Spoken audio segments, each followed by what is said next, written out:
This is TWiT. So Juan, there's a couple of hardware thingies that you proposed, and one of these actually does run Android, the Echobox high resolution digital audio player. Tell us a little bit about this. It looks like a flask. Yeah. So I mean, like, you know, for all about Android, I'm for a number of stories this week, I'm stretching. This runs Android. It fits. But it is running a very outdated, Marshmallow. But it looks like a little hip flask. It's made out of actual wood. Some durability issues or concerns in that there is a crack forming on the front of mine. I haven't been that rough on it. But beautifully engineered hardware, all focused on delivering the highest possible portable sound quality that you can without having a bunch of, like, you know, amps or other USB powered DACs or anything like that, not having another computer in your pocket. So you have a 3.5 millimeter headphone jack, obviously, and an optical out. So you can actually connect this to even nicer speaker solutions. It's all built around really trying to drive home a premium audio experience. If you buy one, you'll get a couple months of Tidal for free, and you can start consuming some of those really high quality audio files from that as a streaming solution. But ultimately, this is one of those things where even though it is running Android, I still would recommend treating it very much like a standalone consumer audio device.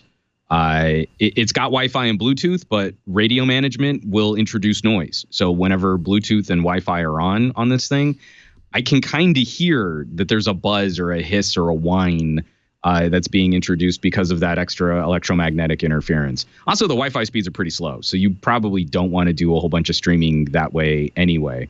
So there are definitely some concerns in using it, but it's one of these things. And again, from Ron, when we had that debate, there is a solution, and there's a solution which takes you away from trying to rely on smartphone manufacturers for providing high-end audio, because not a lot of them do. Samsung took a nice little step up after they bought out Harman and AKG. LG, very surprisingly, that they've continued on with their Saber DACs, the ESS DACs and the V-series phones, which are phenomenal.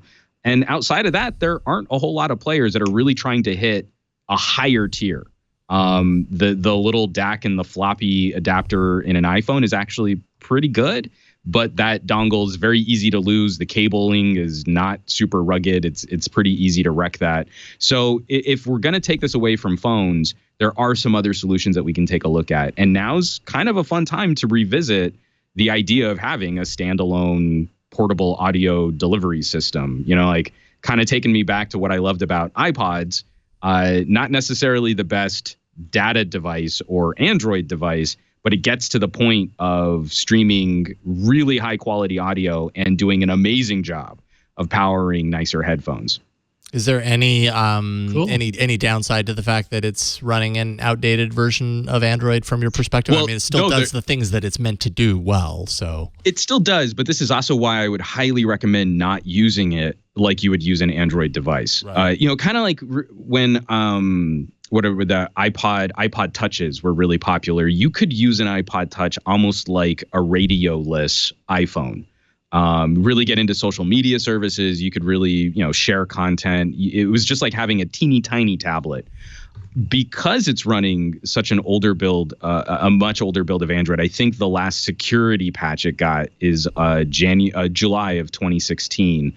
I would highly recommend not using this to tweet, you know, or having all of your email accounts going through this, or sensitive information, personal information, banking information. But you could if you wanted to. Like, it's not it's not prohibiting the use of it in that regard, or is it? No, but it's opening you up, I feel, to unnecessary risk when the point of the gadget is multimedia consumption. Sure.